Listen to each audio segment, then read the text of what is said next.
Selamat siang, Assalamualaikum, salam sejahtera untuk kita semua. Perkenalkan, saya Damasus Pitriarka Karuniawan Turut, CGP dari SD Katolik Coal. Salam guru penggerak, salam merdeka belajar. Pada sesi ruang kolaborasi kali ini, saya akan bersama CGP Ermilinda Hamul dan CGP Octavianus Bani akan melakukan praktik coaching. Saya akan berperan sebagai coach, CGP Ermilinda Hamul sebagai coach, dan CGP Octavianus Bani sebagai pengamat.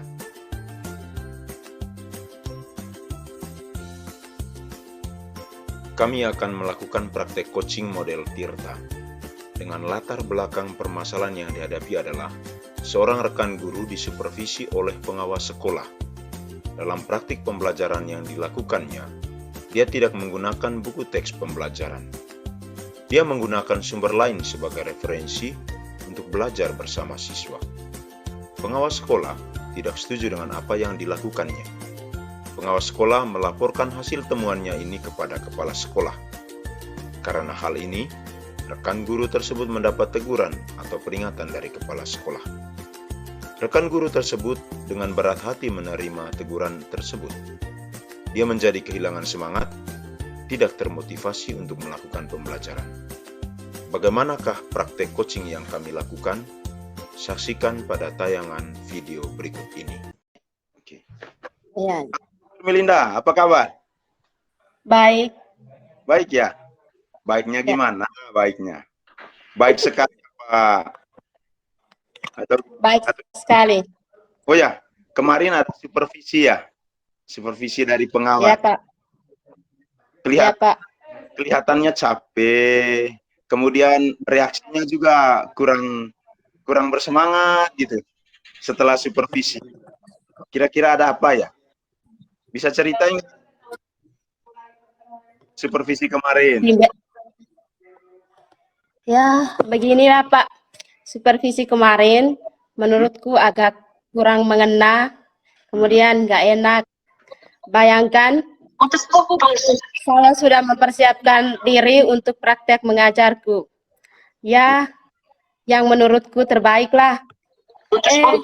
Tiba-tiba gara-gara buku teks pelajaran, semuanya dinilai tidak maksimal.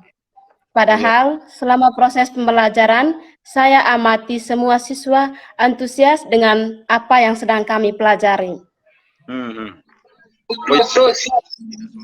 Memang ada apa dengan buku teks pelajarannya? Salah?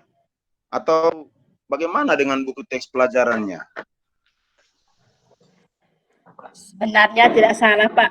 Kemarin saat mengajar, saya tidak menggunakan buku teks pembelajaran pegangan standar. Aku menggunakan referensi lain, tetapi tidak mengabaikan konten buku teks pembelajaran. Nah, inilah masalahnya, Pak, yang membuat Bapak pengawas menilai pembelajaran yang saya lakukan tidak efektif. Tidak sesuai acuan karena tidak menggunakan buku teks itu. Ya. Oh ya, berarti sementara kesimpulannya kemarin itu pembelajarannya tidak pakai buku teks pegangan, lalu Bapak pengawas juga menilainya kurang efektif. Sudah keluar. Ya, begitulah Pak. Ya. Bagaimana? Saya berusaha. Bagaimana selanjutnya setelah mendengar? Saya berusaha merancang sendiri pembelajaran untuk siswa yang saya berusaha merancang sendiri pembelajaran untuk siswa saya tanpa terikat dengan isi buku teks pegangan. Itu yang saya lakukan selama ini. Hasilnya bagus, partisipasi siswa juga tinggi. Oh, berarti sudah sempat dijelaskan juga ke Bapak pengawasnya soal pengalaman selama ini, soal pembelajaran yang Ibu lakukan selama ini. Tadi saya tidak benar dengan suaranya.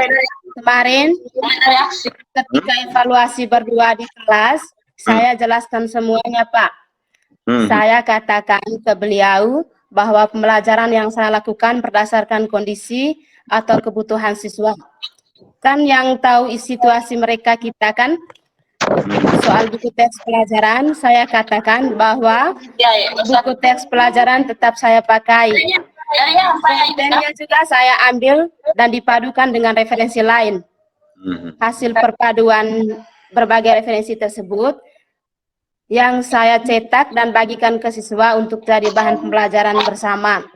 Pola seperti ini sudah saya lakukan pada pembelajaran-pembelajaran sebelumnya. Siswa memiliki respon yang baik, seperti yang kami alami hari ini saat les. Rupanya, penjelasan tersebut tidak merubah persepsi beliau, dan tetap dengan pendapatnya bahwa buku teks pegangan harus dipakai di kelas. Padahal, saya sudah menelaah konten buku teks. Jika diikuti satu persatu, maka waktu pembelajarannya tidak cukup. Kan tidak efektif jadinya, Pak. Oh ya, gitu ya. Berarti kalau saya berpendapat sedikit, Ibu Ermil ini guru yang berani ya, guru yang cukup berani untuk eksplorasi, cukup berani untuk mengambil jalan lain. Tetapi ya, karena kita masih terikat dengan supervisi, ya kita juga tidak boleh mengabaikan penilaian atau evaluasi dari pengawas, kemudian dari kepala sekolah mungkin. Menurut saya sih begitu.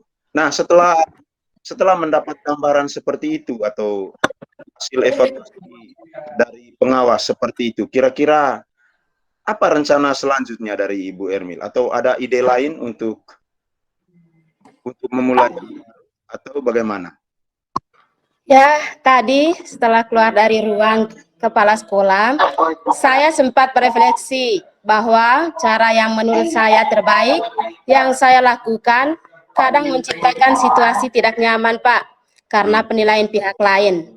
Jika dipertahankan, akan memiliki resiko penilaian negatif dari teman-teman. Jadi, saya berpikir apa yang saya alami sekarang perlu didiskusikan bersama, Pak, selain kita berdua saja.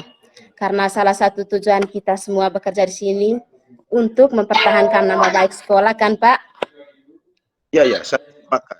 Saya juga sih berpikiran demikian, bahwa tanpa mengabaikan usaha kita untuk bereksplorasi dengan pembelajaran yang kita buat untuk siswa kita, kita juga perlu mempertahankan keadaan sekolah ya, artinya ada komunikasi yang baik dengan sekolah, atau pembelajarannya sesuai dengan apa yang dianjurkan oleh sekolah atau pengawas. Saya sepakat sih. Saya sepakat dengan. Nah, untuk selanjutnya bagaimana tindakannya selanjutnya setelah mendapatkan hasil refleksi yang seperti itu, kira-kira bagaimana tindak lanjutnya? Apakah merubah cara atau diskusi seperti apa yang Ibu Ermilinda inginkan? Saya berencana untuk menemui kepala sekolah lagi, Pak. Saya ingin sampaikan kepada beliau bahwa kita perlu melakukan KKG mini intrasekolah. Menurut saya, dengan wadah ini saya bisa menceritakan pengalaman belajar saya selama ini, kemudian merespon hasil supervisi, dan menggali feedback atau masukan teman-teman guru lain. Pada prinsipnya ya, saya siap dikoreksi untuk setiap kekeliruan yang telah dilakukan. Mungkin mengabaikan buku teks sudah menjadi kekeliruan saya, tetapi saya perlu ide dari rekan-rekan lain untuk meramu buku teks dengan referensi lain agar seimbang dalam pemanfaatnya. Begitu, Pak. Oke, setuju. Kalau seperti itu, oke. Kalau begitu, siapkan rencana untuk menemui kepala sekolah, kemudian menyiapkan diri juga lah untuk menerima koreksi teman-teman. Kalau dari saya sih sudah seperti ini dukungannya. Jadi kita memang perlu mendiskusikan soal pembelajaran yang kita lakukan dengan teman-teman lain. Ya, memang apa yang sudah Ibu Linda buat mungkin sudah mendapatkan hasil yang terbaik menurut Ibu Linda. Tetapi bagaimanapun saya berpikir kita perlu mendiskusikan setelah mendapatkan evaluasi dari Bapak Pengawas. Ya, ini juga kan demi kebaikan kita bersama. Oke, sepakat ya. Saya setuju kalau memang Ibu berniat untuk menemui kepala sekolah, menyampaikan ide untuk mengadakan KKG mini, KKG kita. Ini kan semua nanti manfaatnya juga kan bagi kita semua. Ya. Kira-kira kapan itu mau bertemu kepala sekolahnya? Menyampaikan idenya. Mungkin besok Pak, saya akan berencana ke sana. Oh ya, itu ya. Ya, karena memang bagaimanapun ya, ini jadi tanggung jawab kita bersama. Keluarga dalam komunitas sekolah. Bukan begitu? Gitu kan? Ya, begitu Pak. Terima kasih Pak. Terima kasih sudah peduli, sudah membantu mencari ide. Semangat. Oke.